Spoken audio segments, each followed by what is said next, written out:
다 같이 사도행전으로 신앙 고백하시겠습니다. 전능하사 천지를 만드신 하나님 아버지를 내가 믿사오며 그 외아들 우리 주 예수 그리스도를 믿사오니 이는 성령으로 잉태하사 동정녀 마리아에게 나시고 본디오 빌라도에게 고난을 받으사 십자가에 못 박혀 죽으시고 장사한 지 사흘 만에 죽은 자 가운데서 다시 살아나시며 하늘에 오르사 전능하신 하나님 우편에 앉아 계시다가 저리로서 산자와 죽은 자를 심판하러 오시리라. 성령을 믿사오며 거룩한 공예와 성도가 서로 교통하는 것과 죄를 사하여 주시는 것과 몸이 다시 사는 것과 영원히 사는 것을 믿사옵나이다. 아멘. 다 같이 찬송가 596장을 펴시겠습니다.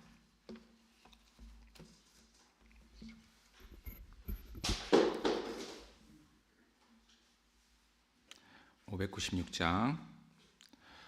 영광은 주님 홀로 받으옵소서. 불러주신 그 은혜 되새기면서 사나 죽으나 하나님의 나라 위하여 순종하며 몸바쳐 섬기오리다. 찬양은 주님 홀로 받아주소서. 맡겨주신 그 책임 감당하면서 사나 죽으나 주님의 교회 위하여 충성으로 받들며 섬기오리다. 믿는 자 주님 품에 영접하소서. 보내시는 그곳에 말씀 전하며 사나 죽으나 주님의 복음 위하여 그 놀라운 구원을 증거하오리. 아멘.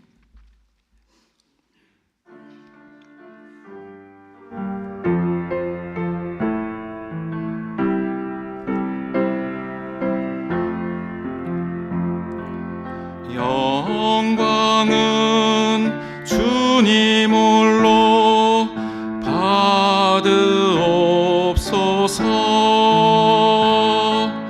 불러주신 그 은혜 되새기면서 사나 죽으나 주님의 나라 위하여 순종하며 몸 바쳐 섬기오리다. 찬양은 주님 홀로 받아주소서. 맡겨주신 그 책임 감당하면서 사나 죽으나 주님의 교회 위하여 충성으로 받들며 섬기오리다. 믿는 자 주님 품에 영접하소서. 보내시는 그곳에 말씀 전하며 사나 죽으나 주님의 복음 위하여 그 놀라운 구원을 증거하오리.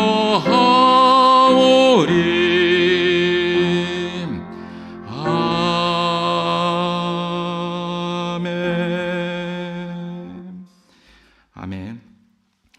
오늘 본문의 말씀은 데살로니가 후서 2장 1절에서 13절까지의 말씀입니다. 다 같이 합독하시겠습니다. 형제들아, 우리가 너희에게 구하는 것은 우리 주 예수 그리스도의 강림하심과 우리가 그 앞에 모임에 관하여 혹 영으로나 혹 말로나 혹 우리에게서 받았다 하는 편지로나 주의 날이 이르렀다고 쉬 동심하거나 두려워하거나 하지 아니할 그것이라. 누가 아무렇게 하여도 너희가 미혹하지 말라. 먼저 배도하는 일이 있고 저 불법의 사람 곧 멸망의 아들이 나타나기 전에는 이르지 아니하리니 저는 대적하는 자라 범사에 일컫는 하나님이나 숭배함을 받는 자 위에 뛰어나 자존하여 하나님 성전에 앉아 자기를 보여 하나님이라 하느니라. 내가 너희와 함께 있을 때에 이 일을 너희에게 말한 것을 기억하지 못하느냐. 저로 하여금 저희 때에 나타나게 하려 하여 막는 것을 지금도 너희가 안 하니 불법의 비밀이 이미 활동하였으나 지금 막는 자가 있어 그 중에서 옮길 때까지 하리라. 그때 불법한 자가 나타나리니 주 예수께서 그 입의 기운으로 저를 죽이시고 강림하여 나타나심으로 패하시리라. 악한 자의 임함은 사단의 역사를 따라 모든 능력과 표적과 거짓 기적과 불의의 모든 속임으로 멸망하는 자들에게 임하리니 이는 저희가 진리의 사랑을 받지 아니하여 구원함을 얻지 못함이니라. 이러므로 하나님이 유혹을 저희 가운데 역사하게 하사 거짓 것을 믿게 하심은 진리를 믿지 않고 불의를 좋아하는 모든 자로 심판을 받게 하려 하심이니라. 주의 사랑하시는 형제들아, 우리가 항상 너희를 위하여 마땅히 하나님께 감사할 것은 하나님이 처음부터 너희를 택하사 성령의 거룩하게 하심과 진리를 믿음으로 구원을 얻게 하심이니. 아멘. 바울과 실라와 디모데에게서 복음을 전해받은 데살로니가 교회의 소문은 당시에 여러 지역에 널리 퍼져 있었습니다. 이 소문은 악한 소문이 아닌 하나님을 향하는 믿음의 소문이었습니다. 바울은 데살로니가 전서에서와 같이 후서에서도 데살로니가 교회를 칭찬하고 있습니다.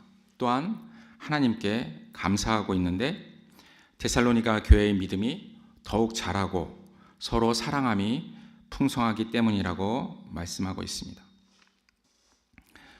바울과 그의 동역자들은 데살로니가 교회에 박해와 환란이 있을 것이라고 예언을 하였습니다. 그리고 그 환란은 결국 교회에 임했습니다. 그러나 그 환란은 데살로니가 교회의 형제자매들의 인내와 믿음을 온 방방곡곡에 널리 알려서 오히려 칭찬받고 인정받는 기회가 되었는데 바울은 이 사실을 여러 교회에서 자랑했습니다. 그리고 이 자랑에 대해서 이렇게 얘기합니다. 하나님의 공의로운 심판의 표요, 너희로 하여금 하나님의 나라에 합당한 자로 여김을 받게 하려 함이니 그 나라를 위하여 너희가 또한 고난을 받느니라. 이렇게 말씀하고 있습니다. 이 공의로운 심판은 환난을 받게 하는 자들에게는 환난으로 갚으시고 또 환난을 받는 교회에게는 안식으로 갚으시는 것입니다. 하나님의 공의는 예수님께서 다시 오실 때 그때 이루어집니다. 그래서 바울은 우리 주 예수 그리스도의 강림에 대해 첫 번째 편지 고린도전서에서 간략히 설명을 하고 있습니다. 그리고 그 후에 또 후서에서 좀 더 자세히 풀이하고 있습니다. 이렇게 한 번 더 설명한다는 것은 이 재림의 내용이 성도들에게 매우 중요하다는 의미이기도 하고 또 첫 번째 설명을 들은 자들에게서 어떠한 오해가 있었지 않나 하는 추측을 할 수 있게 합니다. 그리스도의 재림은 공의의 심판을 완성하시는 것입니다. 믿음을 가진 자들에게는 예수님의 영광이 되고 또 믿음이 없는 자들에게는 영원한 멸망의 형벌이 되는 것입니다. 이렇게 하나님의 공의는 믿는 자들에게는 소망이 되어서 눈앞에 환난을 당한 자들에게 마땅히 위로가 되는 것입니다.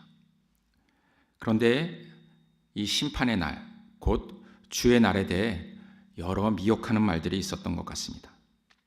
그로 말미암아 환난을 당하던 데살로니가 교회에서는 이 미혹에 흔들리는 형제들이 있었고 바울에게 재림에 대해 보다 명확한 설명을 요청했을지도 모르겠습니다. 바울이 친필로 문안한다는 그 편지의 결어를 보면 바울을 반대하는 유대인들이거나 혹은 교회의 유력한 자들을 사칭해서 미혹하는 말을 하는 자들이 있었던 것 같습니다. 이러한 미혹은 오늘날에도 여전히 이루어지고 있습니다. 교회의 전통과는 다른 그러한 종말관을 가진 여러 이단들이 횡행하고 있기 때문입니다. 이러한 미혹에 흔들리지 아니하려면 우리도 오늘의 그 본문 말씀을 자세히 읽어봐야 하겠습니다. 바울은 데살로니가 교회에게 예수 그리스도의 강림하심과 주의 날에 대해 주의 날이 이르렀다고 하는 말에 대해 쉽게 마음이 흔들리거나 두려워하지 말아야 한다고 권면을 합니다. 예수님께서는 심판의 날이 도적같이 이를 것이다 라고 말씀하셨습니다. 이 말씀은 아무도 모르게 오신다는 뜻이 아니라 하나님을 무시하고 심판을 믿지 않는 사람들에게 하신 말씀입니다. 믿음을 가진 자들에게는 깨어 있어 주님의 오심에 대비하라고 말씀하십니다. 그런데 미혹하는 자들은 교묘한 말로 성경의 말씀을 왜곡하여 교인들의 믿음을 흔들거나 혹은 두려움을 심어서 자기들의 유익을 추구하고 있습니다. 마가복음 13장을 한번 보시겠습니다.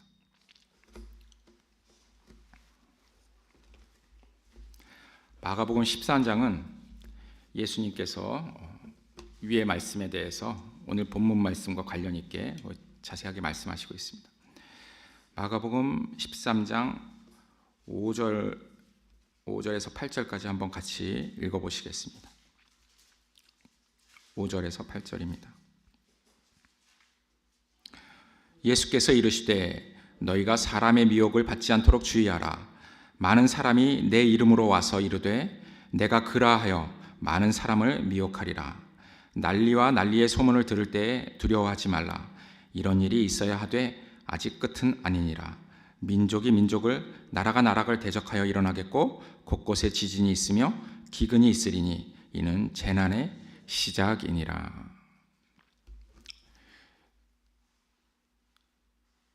이 일이 계속 이어져 왔었죠. 특히 식민지 시대 때 그랬고 또 세계 1차, 2차 대전 때 그랬습니다. 세계 1차, 2차 대전은 그때 사실은 전 세계라고 말하기엔 그렇지만 어쨌든 유럽에서 이 세계를 주도하는 유럽에서 이제 그 낙관론이 성행하고 있었을 때입니다. 이 과학의 힘으로 정말 자기네들이 평안을 누리고 이 세상을 완벽하게 장악할 수 있다, 다스릴 수 있다 이렇게 생각을 할 때에 이 전쟁이 터졌습니다. 세계 대전이 터졌습니다. 이 세계 대전은 바로 그들의 그 낙관론에 대해서 말하자면 그들의 그 생각을 완전히 무너뜨리고 깨뜨리는 그러한 사건이었습니다. 그들의 생각에는 자기네들은 이 세상을 완전히 지배해서 전쟁 같은 것도 없고 능히 잘 살 수 있을 것이라고, 하나님 없이 잘 살 수 있을 것이라고 그렇게 생각하던 때에 바로 이러한 전쟁이 일어나서 이 세상에서 자기들 뜻대로 될 수 있는 것이 없구나 하는 생각을 그제서야 갖게 하는 그러한 일이었습니다. 10절을 또 한번 볼까요? 또 복음이 먼저 만국에 전파되어야 할 것이다 이렇게 말씀합니다. 14절에도 멸망에 가증한 것이 서지 못할 곳에 선 것을 보거든 그때 유대에 있는 자들은 산으로 도망할지어다. 19절에도 비슷한 말씀이 나옵니다. 이는 그 날들이 환난의 날이 되겠음이라. 하나님께서 창조하신 시초부터 지금까지 이런 환난이 없었고 후에도 없으리라. 21절, 23절까지 여기도 다 이제 그러한 이야기입니다. 어떤 사람이 너희들에게 말하되 그리스도가 여기 있다, 보라 저기 있다 하여도 믿지 말라. 이 뒤에 계속 그렇게 얘기가 나옵니다.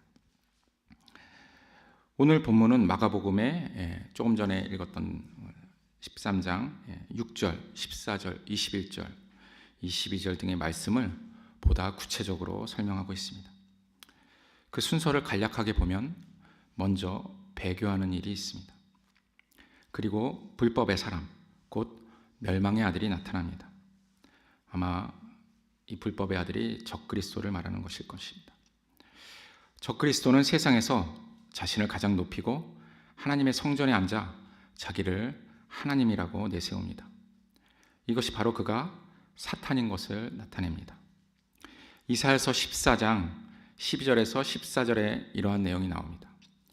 너 아침의 아들 계명성이여 어찌 그리 하늘에서 떨어졌으며 너 열국을 엎은 자여 어찌 그리 땅에 찍혔는고 내가 내 마음에 이르기를 내가 하늘에 올라 하나님의 뭇별 위에 내 자리를 높이리라 내가 북극 지폐의 산 위에 앉으리라 가장 높은 구름에 올라 지극히 높은 이와 같아지리라 하는도다. 오늘 본문의 5절의 말씀을 보면 바울은 데살로니가 교회에 있을 때 그리스도의 재림 때에 일어날 일에 대해 교육을 하며 주의하라고 이미 권고를 했었습니다. 그러나 막상 미혹이 오면 혼란스러울 것입니다. 우리도 마찬가지입니다. 그래서 항상 깨어 있어야 하는 것입니다. 본문 6절에서 12절까지의 말씀에는 종말에 대해 새로운 관점을 좀 이렇게 말씀하고 있습니다. 불법의 비밀, 즉 적그리스도 또는 사탄의 회는 숨어서 자신들의 뜻을 펼치려고 들었으나 하나님께서는 그들의 뜻대로 하게 내버려 두시지 않고 그들의 활동을 막는 그러한 일을 하십니다. 아마도 천사를 보내셔서 막으시겠죠.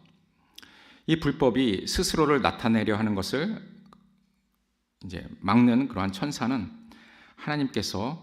예수님께서 다시 강림하실 때까지 그 막는 일을 합니다. 그리고 불법 환자가 나타나면 주 예수께서 그 입의 기운으로 그를 죽이시고 강림하여 나타나심으로 불법의 나타남을 이렇게 폐하십니다.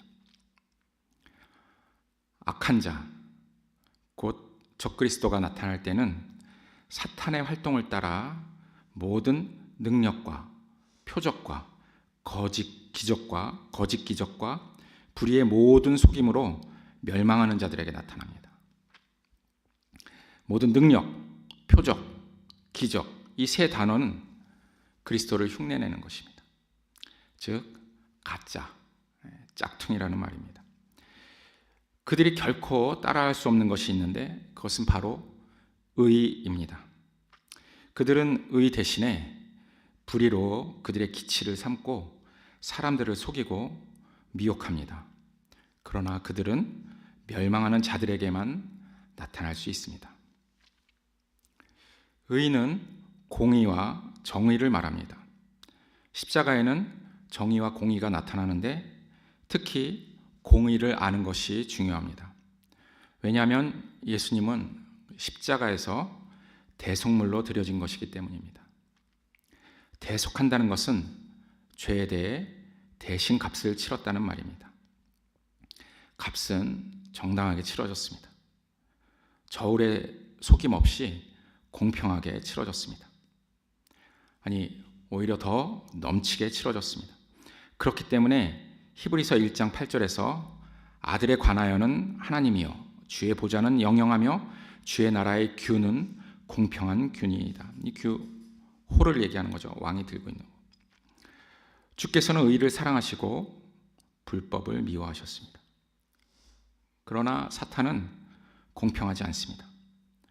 욥기를 보면 사탄은 욥이 하나님을 존중하는 것은 하나님께서 욥에게 불공평하게 잘해주시기 때문이라고 하나님을 향하여 충동질을 합니다.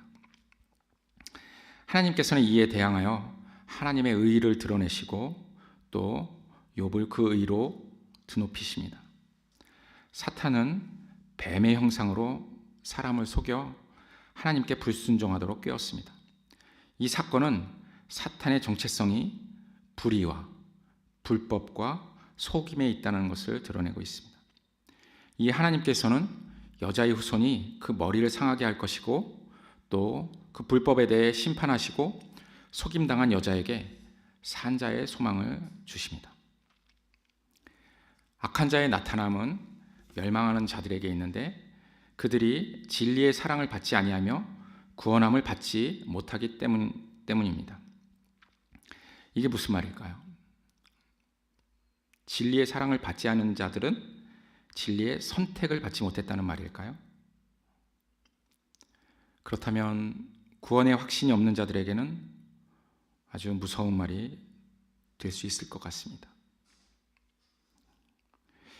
예수님께서는 잃어버린 양을 찾으러 오셨다고 말씀하십니다. 어느 것이 좋은가 하여서 선택한 것이 아니라 원래부터 예수님의 것이었는데 사탄의 속임수로 잃어버리셨고 다시 찾으러 오셨다는 것입니다. 이 사랑받는 이유는 원래부터 그의 소유이기 때문입니다. 그러면 하나님께서 능력이 없으셔서 잃어버리셨을까요? 당연히 그렇지 않겠죠. 오히려 그 통치의 광대하심과 그 지혜를 알 수 있는 대목입니다. 욥처럼 잠시 고난을 받게 두셨지만 나중에는 오히려 더 높이시는 것입니다. 이것이 고난의 소망이요 고난의 비밀입니다. 본문 11절과 12절을 봅시다. 하나님이 미혹의 역사를 그들에게 보내사 거짓 것을 믿게 하심은 진리를 믿지 않고 불의를 좋아하는 모든 자들로 하여금 심판을 받게 하려 하심이라. 이들은 원래부터 사탄의 자식입니다. 그렇기 때문에 불의를 좋아합니다. 요한복음 10장 26절 27절을 봅시다. 제가 읽겠습니다. 너희가 내 양이 아니므로 믿지 아니하는도다. 내 양은 내 음성을 들으며 나는 그들을 알며 그들은 나를 따르느니라. 마태복음 13장의 가라지의 비유를 기억하실 것입니다. 자기 밭에 좋은 씨를 뿌린 자가 있는데 사람들이 잘 때 원수가 와서 곡식 가운데 가라지를 덧뿌리고 갑니다. 싹이 나고 결실할 때가 되어서 가라지도 같이 보였습니다. 그래서 종들이 주인에게 주여 밭에 좋은 씨를 뿌렸는데 가라지가 생겼습니다. 이게 어디서 났을까요? 하고 이렇게 말을 합니다. 이처럼 불의를 좋아하는 자들은 가라지요 원래부터 주님의 것이 아닙니다. 알곡을 맺는 것을 방해하려고 원수가 뿌린 것입니다. 이에 대해 대처하는 주님의 일처리를 함께 봅시다. 원수가 와서 뿌린 줄을 알게 된 종들은 우리가 가서 가라지를 뽑을까요? 하고 주인에게 물으니 주인은 가만두라. 가라지를 뽑다가 곡식까지 뽑을까 염려하노라.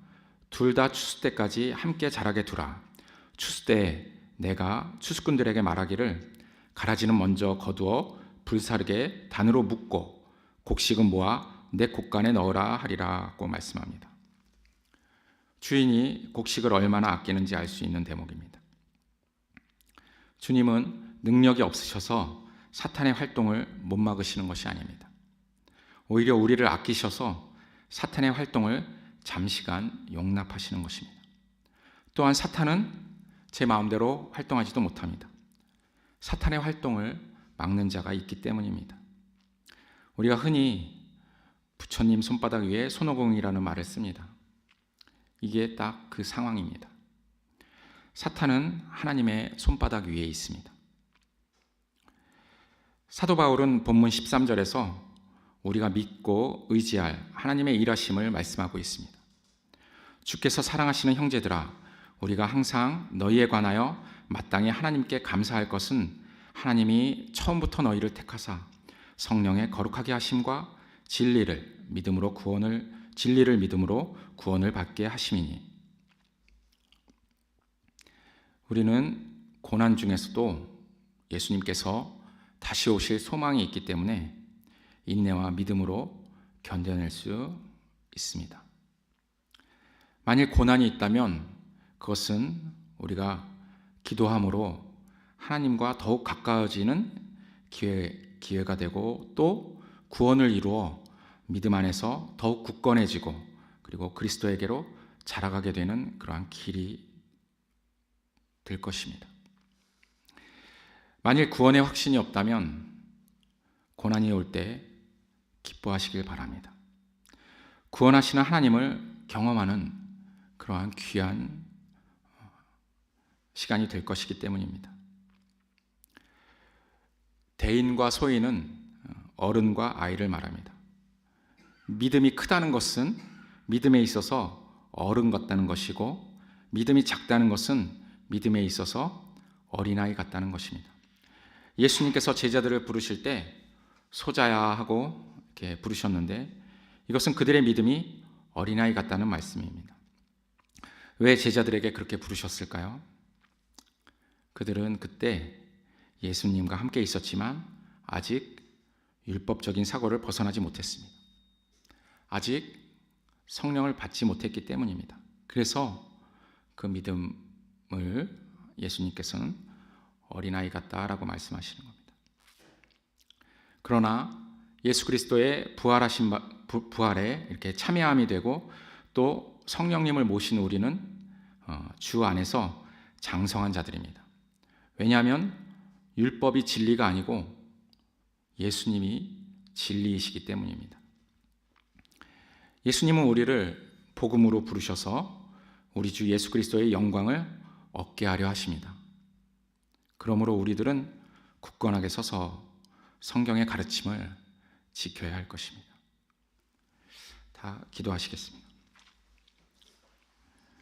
우리 주 예수 그리스도와 우리를 사랑하시고 영원한 위로와 좋은 소망을 은혜로 주신 하나님 우리 아버지께서 세상 가운데서 부르심을 받은 우리의 마음을 위로하시고 모든 선한 일과 말에 굳건하게 하시기를 예수 그리스도의 이름으로 기도합니다. 아멘. 하늘에 계신 우리 아버지여, 이름이 거룩히 여김을 받으시오며 나라의 임하옵시며 뜻이 하늘에서 이룬 것 같이 땅에서도 이루어지이다. 오늘날 우리에게 일용할 양식을 주옵시고 우리가 우리에게 죄 지은 자를 사하여 준 것 같이 우리 죄를 사하여 주옵시고 우리를 시험에 들게 하지 마옵시고 다만 악에서 구하옵소서. 대개 나라와 권세와 영광이 아버지께 영원히 있사옵나이다. 아멘.